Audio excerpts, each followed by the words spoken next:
It's the classic story. Our hero wants to do something nice for their loved one, so they plan them a surprise birthday party. As the day draws closer and as things start to progress, our hero of their story lies, deceives, and otherwise misdirects their loved one in order to keep the surprise a surprise. And ultimately the loved one feels neglected, dejected, and otherwise disappointed that no one has remembered their special day.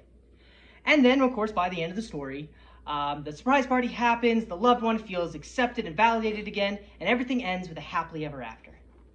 But real life isn't a story, and good intentions don't always end in happily ever afters.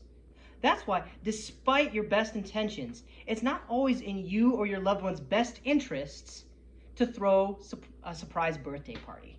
Now, many of you may be listening to this and you're like, oh, Mr. Dillon, why are you such a bummer? What's the problem with surprise parties? Well, let's talk about it a little bit. The first element of a surprise party that is a big issue is it undermines trust. Trust is a vital part of a relationship.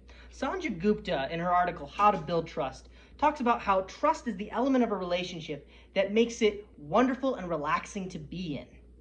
That with trust, you are able to visibly relax when you're around the other person. On the other hand, when there is no trust in your relationship, it tends to create insecurity, depression, and anxiety.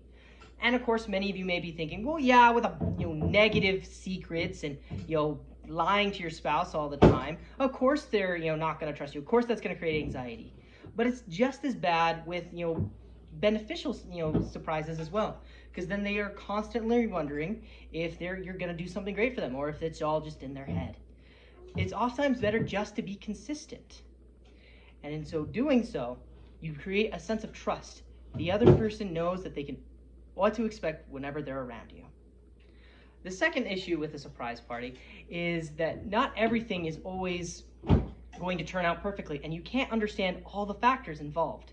Sarah Sahagian wrote in the National Post about a time when she was in third grade and wanted to throw a surprise party for her third grade teacher who was retiring that year. They planned everything. They had they had decorations and treats. And then when the teacher came in, they yelled surprise, only to find out that the teacher's spouse had died yesterday. It was not the day for a party, and despite the kids' best intentions, their teacher was in no mood to have fun. Now, that doesn't mean that surprises are bad. In the words of Tanya Luna in her article Surprise in 2015, she says, when we're surprised, for better or worse, our emotions intensify up to 400%. If we're surprised with something positive, we'll feel more intense feelings of happiness or joy than we normally would without the surprise.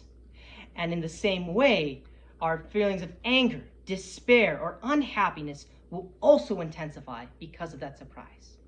So in order to utilize surprise to the best of our ability, to help our loved ones, and to make them feel special and wanted, you need to hold a surprise that is going to succeed every single time. And how do you make sure your surprise succeeds every single time? By focusing on making it small and manageable. Take a look at the worksheet that I gave you. You notice that it's a table and that it has two different sides on it. One talks about small surprises, the other one large surprises, and then mentions party underneath. You notice that in the small surprise, it usually lists the amount of time it takes, 1 to 5 hours. That's about the time it'll take you to research a gift for your loved one, get tickets for a special event, do something that you know that they will like, something intimate and special, but still easily manageable. Because of this, it only takes 1 to 5 hours because there's only one element involved. Just one thing that you're focusing on, putting all your time and energy into to make sure that it goes right. As such, the chance for, or the expectations that you have, that the giver has, for how excited their loved one has to be for this, is low, because you only put in a little bit amount of work. And the chance for disappointment is equally low because you don't have as high of expectations. Now take a look at, the party. Planning a surprise party can take up to 12 to 40 plus hours. There's so many things involved. Invitations, treats, decorations. All of these take hours and hours and hours and can include, as you see, 10 to 20 different elements.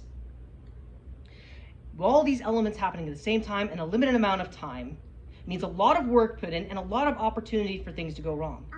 And so your expectation after putting in so much work is high. You think you've put in so much work, you want your loved one to absolutely love this. And with such a high expectation, the actual chance for disappointment is also equally high. Surprises aren't necessarily bad.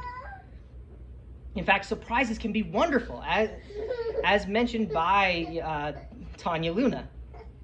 But if you want to get the most out of it, if you want to make sure that your loved one loves their surprise and isn't disappointed or perhaps frustrated in certain situations, then you need to keep your surprises manageable.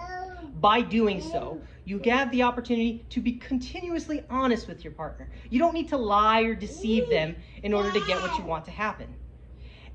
Your chances for results are going to be better. You're going to improve on the overall quality of your surprise. And overall, both you and your loved one will be much happier with how it turns out.